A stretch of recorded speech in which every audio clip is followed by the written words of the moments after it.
Hello guys, welcome to the channel. Today I'm diving into Manus AI, the invite-only AI agent that's got everyone buzzing in 2025. Is it really better than ChatGPT or just hype?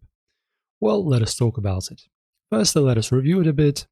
It's built by China's Monica team, launched in March 2025, and promises to be a game changer. Think ChatGPT, but autonomous. It's not just a chatbot, it's a digital intern that researches codes and finishes tasks without hand-holding.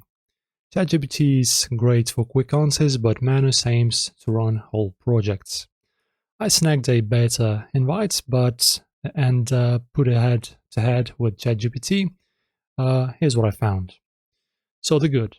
Manus is a beast at multi-step tasks. I asked it to plan a 5-day Toronto trip with budget breakdowns.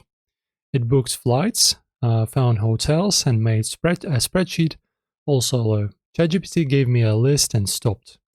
Manus also shines in coding. It built a working quiz app in 20 minutes, while ChatGPT just wrote the code.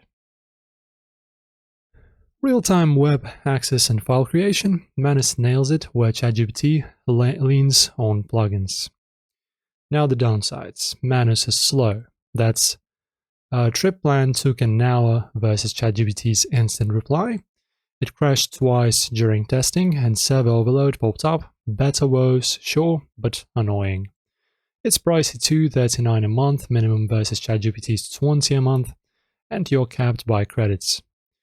Privacy, China-based, some expos flag data risks.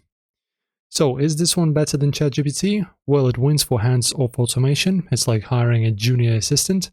But ChatGPT is faster, cheaper, and more reliable right now. For complex workflows, Manus has potential if they fix the glitches. Thoughts? Drop them below. Like and subscribe. See you next time, guys.